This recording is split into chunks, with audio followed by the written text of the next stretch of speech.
U.S. government is set to investigate how past aid allocated to Nigeria and other countries was utilized. This follows U.S. President Donald Trump's January 20, 2025 decision to suspend all foreign aid for 90 days, citing concerns about global destabilization and misalignment with American interests. The move responds to growing calls for a comprehensive review of U.S. Agency for International Development, USAID, health funds. U.S. Congressman Scott Perry had claimed that USAID funded terrorist organizations, including Boko Haram. However, amid the swirling controversy surrounding Scott's allegations, the Senate has summoned intelligence chiefs. The upper chamber wants them to conduct a thorough investigation into the serious claims.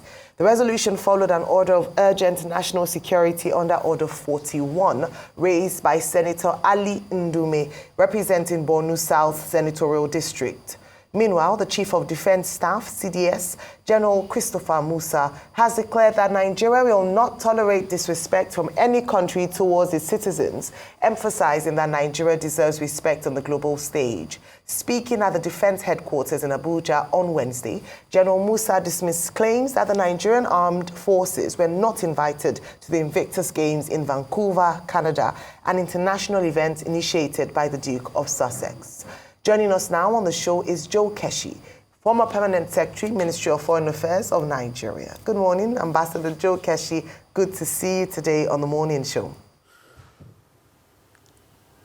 Good morning, and thanks for having me. And nice to have Rufai with us here to Abuja. I hope you also will make your way to Abuja one of these days. One of these days, I will. Thank you very much, sir. All right, let's go straight in. Let's start with the first part and what's dominated a number of newspaper headlines or front pages today with regards to the summoning of service chiefs by the upper chamber in response to what Senator Perry had alleged, saying that USAID paid for some functions of terrorist organizations, including Boko Haram. Of course, as you can imagine, following that allegation, there have been mixed reactions. Some people trying to trace whether or not there might be some element of truth to his statement, and others just dismissing it completely as conspiracy theory and a blatant lie. I'd like to get your thoughts on this. First, I think I want to start by commending the National Assembly for deciding to probe the matter further. My only hope is that the service chiefs, the intelligence chiefs, will be honest with the Nigerian people and tell us exactly what they know or what they do not know. And it would be a tragedy if they do not even know much and they were hearing it from the senator for the first time. But let me say this about the whole controversy. I'm always amazed how we leave our own internal contradictions and focus more when we hear something about Nigeria from the outside. Let's again go back to the video of the senator. The senator's statement was more for domestic consumption in support of what Donald Trump was to do. For two reasons, and I'm saying this for two reasons. Number one, he mentioned only the Democratic presidents. But people should remember that it was a Republican president, George Bush, that went to Afghanistan, that destabilized Iran. And in all this, the same George Bush and co came out with a policy to transform Iran. The senator himself has been in the Senate for a long time and was voting money for these operations being conducted by the American government under the Republican president. And yet he did not name a Republican president that was involved. You know, the devil himself can quote the Bible to justify what he wants to do. So you have a Republican senator trying to justify why Trump is doing what he's doing. And this is what we are all falling over, to begin to say, oh, he's right or he's not right, and the rest of it. The second thing is that, look, the beauty of what the Senate wants to do today is that it will enable us actually to understand or to know the efficacy or the seriousness of our security forces. In one of your interviews, Professor Akiyemi did say that An aircraft was, a helicopter dropped some white people. He thought initially it was French people, and today, in a number of countries, there's no way an aircraft will enter your airspace without the security agencies knowing who owns the aircraft, who is in that aircraft, and where the aircraft is going, and where they are leaving to. So these are the things that we expect that I hope that the Senate and the House, or whoever, which of these organs, will actually, press the service chief to tell the Nigerian people the truth. What did they know, and when did they know some of these facts? And why have they not been honest with the Nigerian people? Well, as for the service, as for the chief of defense staff, I'm actually amazed that he's still on this issue of visa. I think the chief of staff should honestly move on and leave this whole issue of visa, visa alone. I don't know if you have time, but look, this is part of the entitlement mentality of our leaders sometimes. Look, a couple of years ago, when the World Cup was going on, either in Mexico or Argentina, NFA contacted me I was in Belgium then. NFA contacted me to ask for the phone numbers and address if they can reach the Belgian football, authorities, the chairperson and the secretary, because they were lobbying for something. But the World Cup was going on. And I said to the NFA online, look, you are coming so late. These guys are already somewhere in Latin America. The World Cup is going on. I don't expect them to be in Belgium at this time. They said, oh, please try. We need to talk to them very quickly. So I made a phone call.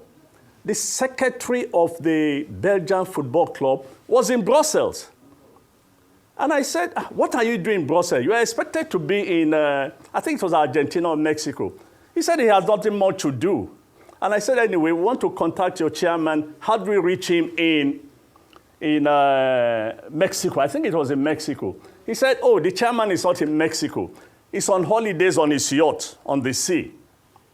Compare that to our own case. Here's a chief of defense staff with so much on his table, crying over the fact that he was not allowed to go and watch a game for 1 week at a high cost today.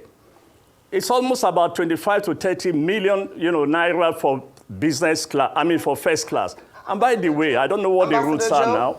I think. Yes. So sorry to interrupt you. I think 2 points here, just to clarify, was when he spoke about the disrespect. It wasn't just about him not attending. I think it's a diplomatic relationship between Nigeria and Canada, and also their travel was to be sponsored by the Invictus Games, not to cost as a cost to Nigerian taxpayers. So just to put that in context.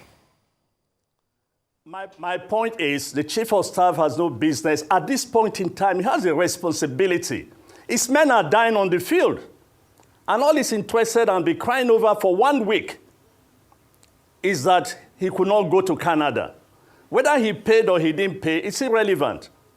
The truth of the matter is that he has a responsibility to stay on the ground here and conduct, activities of his, with his men. Every day in this country, a number of people are dying, mostly in the northern part of this country, that are not reported in the media.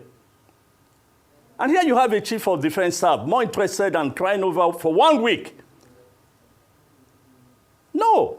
Do you know how many Nigerians do not get visa when they apply and they lose money? There are hundreds of Nigerians who lose money every day to the British, to the American, to the Canadian, to the Chinese embassy, whose visas were rejected. Are they all over the media crying? For goodness sake, the chief of defense staff should sit down at home and conduct, and ensure that this country is secured. Well, Ambassador, they're probably crying at home, not to the public, about their visas denied. But more importantly, other people do get visas. So I think the visa thing should be a private affair. I take your point that the priorities should be well set rather than talking on personal travel to see a game with all that is going on. But here's one thing I want to take. The mandate of the Senate to investigate this rumor, this accusation that comes out, you have made it broader than what is about. Do you have faith that they can actually go beyond just knowing if they were funded or not? Because you seem to be talking about a general investigation, which, a lot of people will applaud. But do you think that this call, do you have faith in that process? Do you have hope in it?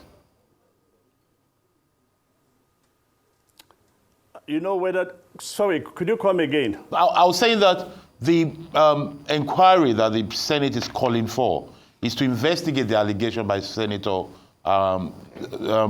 Scott Perry. But you have made it wider. Do you believe that the process of the Senate can make it wider to ask things like, do you know if there's funding generally? What is the operation of the military to deter funding and other kind of influence? That seems to be your scope. You have a wider scope. Precisely. Not just the military, but the security agencies as well. We need to know exactly what they know. Look, it's so interesting. This is a country where we've had insecurity, particularly in the Northeast, for how many years? And nobody seems to know exactly the funders, the sponsors of Boko Haram. You just hear speculations here and there. But this is an opportunity for the Senate or the House to dive further and tell the Nigerian people what we need to know. More than 50,000 people, according to Senator Ndume the other day, have died. Over 1 point something or 2 million people have been displaced. More people are dying on a daily basis in this country, and yet we have no idea who are the sponsors of Boko Haram and why this crisis have lasted so long. It's not only the question of what the American senator said. Remember, in this same country, there were times in which the military itself was accused of supplying arms to Boko Haram. Remember that. There were times in which villagers also said they saw helicopters with, dropping things for, Boko Haram and things like that. This is an opportunity for the Senate or the House to honestly tell the Nigerian people, get the security chiefs. What do they know? Who are the sponsors of Boko Haram in Nigeria? Forget about what the senator said. We need to know. Without people, there are people in this country who sponsored Boko Haram. We need to know all this. Ambassador Keshi, would you like them to call back past chiefs as well, if you had your way? Would you like them to invite the past chiefs of the ones that were there before? No, precisely. This is an opportunity to tell the nation the truth. And I keep making the point, for the sake of 50,000 Nigerians who have died, for the sake of 1 million people who have been displaced, who are the sponsors of Boko Haram? We need to know, and now is the time to know. Precisely. Okay, I'm going to come to you. I'm going to come to you here. The question is, what about the funders out of Dubai that were talked about at a point? What happened to them? What about the allegations of, people across board and the association with Boko Haram? What happened to them? Is it that the intelligence community has not written any expose as regards funding of Boko Haram for over, 10 years now, and almost every year in defense budgets, we spend nothing less than over $1 billion. So is it that they've not written any expose? There's been no intelligence finding. The NIA, the defense intelligence, the military intelligence, all of them put together. We just want empirical facts. Is it that none of them have facts on ground? As nobody has been able to plot this link? As someone said, right. Those are the questions that Nigerians want to know. This is our country. Look, the intelligence agencies, the military, the police, they owe it a duty to tell the Nigerian people the truth about this same Boko Haram thing. We've gone too far. We are all focusing on what the senator said in the United States. Let's focus on what we need to know from our own people. What about the 6 people in Dubai? Precisely. What happened to them? That is the question. And this is why I'm appealing to the Senate or the House. For goodness sake, demand to see all the reports written by, it's your entitlement.